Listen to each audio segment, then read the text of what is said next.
Oh, wow. Hello, my friends, it's Lorene, and I'm back with some more of my bits and pieces. And today I want to go through a recipe for some pumpkin soup, some butternut pumpkin soup. And I've got a really special little guest with us today. And it is, let's see if I can get him. Oh, he's a bit shy. Little bit shy. You ready? I've got my special guest. Butternut pumpkin! And the reason why this one is so special is because it grew in my own backyard. Oh my goodness, there was a little vine that actually popped through from the next door neighbors, and I noticed what it was and I thought, wow, that's so special. And next thing you know, we've got little butternut pumpkins popping up. So this one here, I've been waiting to do something a little bit special with, and so I thought, gosh, what can I do today? It's a bit of a cold, sort of drizzly day here today in Adelaide, and I thought, wow, wouldn't it be nice to have some pumpkin soup for dinner?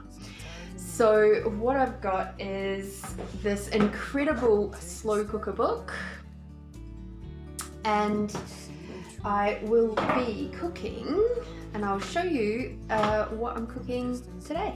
This is what we're cooking today, a butternut cream soup. And so there's the recipe in case you want to jot it down and screenshot that one. The thing that I have to go down to the supermarket now for is some pear halves and juice, with juice, just to make it really clear, and some sour cream. I've got all the rest of that there for now. So let's go down to the supermarket. We've got the pears. It's time to go home and get cooking. Yum! Alright, we are back from the supermarket. We have our beautiful homegrown pumpkin here, and it's actually asking for 8 cups or 2 litres of chopped butternut pumpkin. And I have a funny feeling that this isn't quite gonna be enough. So I actually just went out into the garden and grabbed one of its little friends. There we go. I know it looks a bit strange, but hey, some of our friends do look strange, but look at that. Like to have that in my belly. Yum yum. So we'll do this one first, and if we need more, I've got one of my little friends over there to help us out. So let's just chop this up.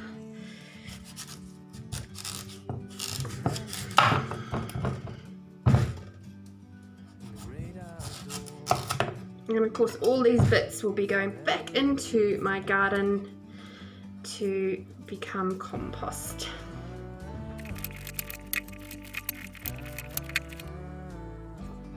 Ooh.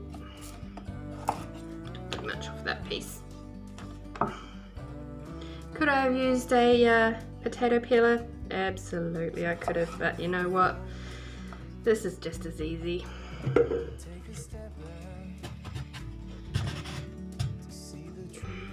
See how she looks on the inside.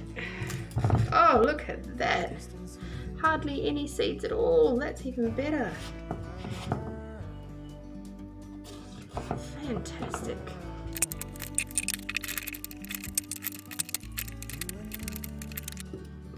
Oh, look at that. That 1/2 is nearly 4 cups. So we might be lucky and not have to use any of this one's little friends, but we'll see.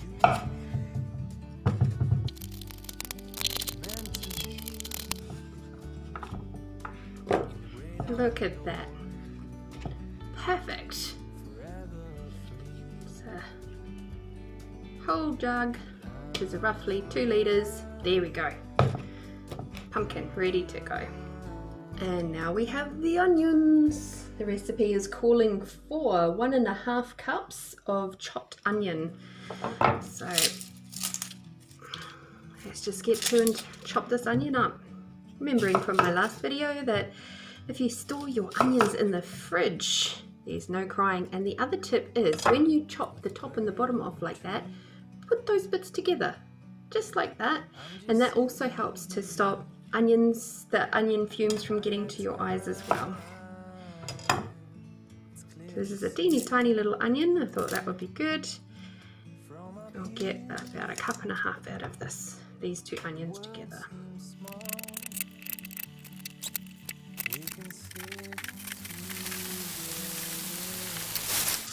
Now we just want to cook this through until the onion is softened.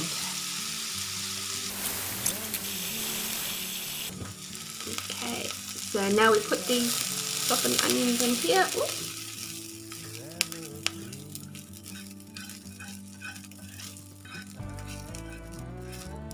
A bit of caramelization that went on there. Right, I've taken them a little bit far, but that's okay. No big deal. Pumpkin.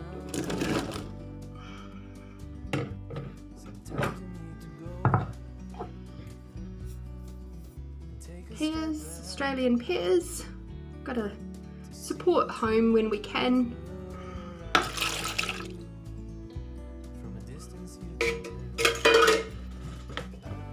Full disclosure, I've never made this recipe before, so it's going to be as much fun for me as it is for you right now.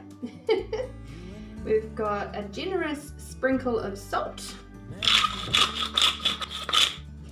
2.5 cups of water,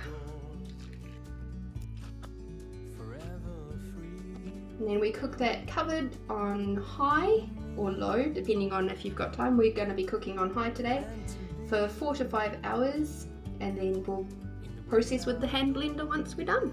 So just give that a bit of a stir up.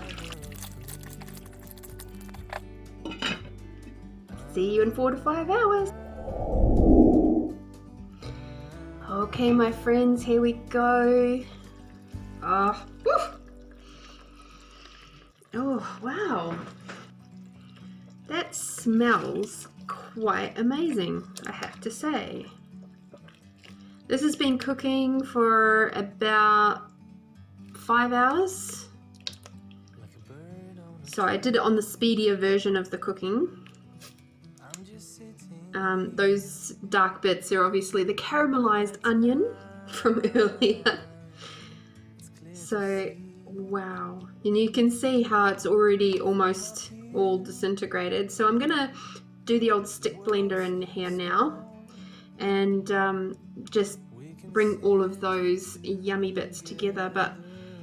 And just a word of warning, when you're using a stick blender, be very, very, very careful, especially with boiling hot liquids like this.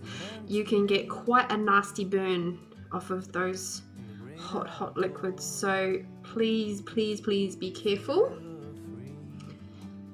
The stick blender I have is a Russell Hobbs one, and this is the one that I use for things such as this because it's got a completely metal shaft as well as a metal plate at the end here and a metal blade. This pot is incredibly hot, as I said before, so just be very, very careful. In fact, there have been times that I've actually put like a tea towel over my hands just to stop the splatters. In fact, I may do it this time too, just so I can hold it safely and hopefully not get burnt. Alright, so we're just going on low, keep that. Do this, righty-ho. See how we go. Oh, that's looking pretty jolly good, I have to say. Okay, so it actually calls for 1 cup or 250 mils. I've got some just cold sour cream here. Yes, you can do the light versions, but I figure if you're going to do sour cream, you may as well do the full fat version. That's just the way I roll. So it's not quite the whole pot, but nearly.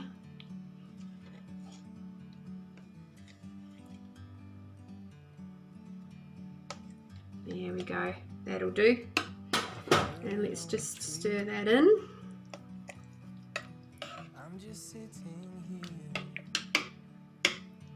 And the great thing about cooking in slow cookers is that the heat of it stays there for such a long time that you can have this being prepared much earlier in the day, even on high.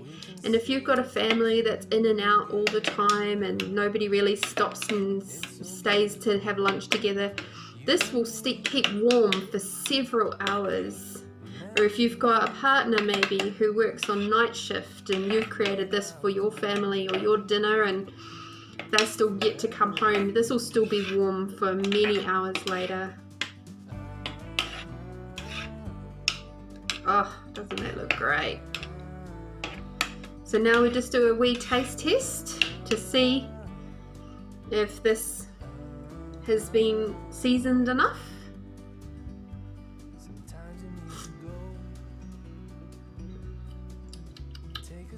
Need some more salt.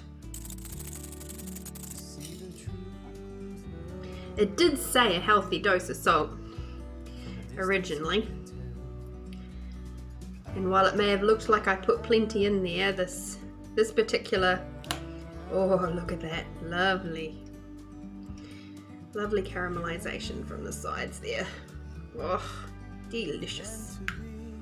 So with the stick blender, the reason why I use a metal one rather than a cheaper plastic one is because I've had experience in the past with plastic ones melting on the bottom of my pot because it was just so hot. So a metal one, definitely use that for your hot soups and things. Now we're ready to have a little taste to see if that salt did the right thing. Oh yeah, look at this.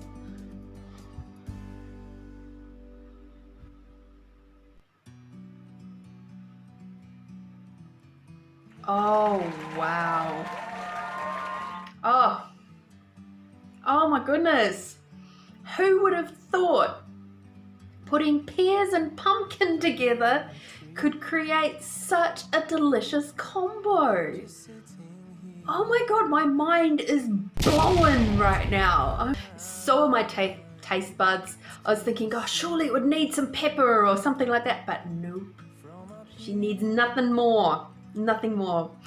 Thank you so much for watching. I hope you're inspired to get into the kitchen and cook and have some fun and just enjoy this beautiful produce that's out and about right now.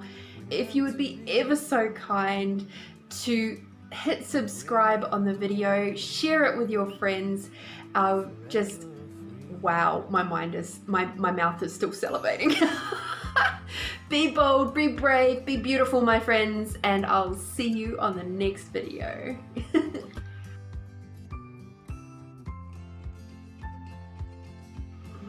What is that? What was I going to say? Oh, yes.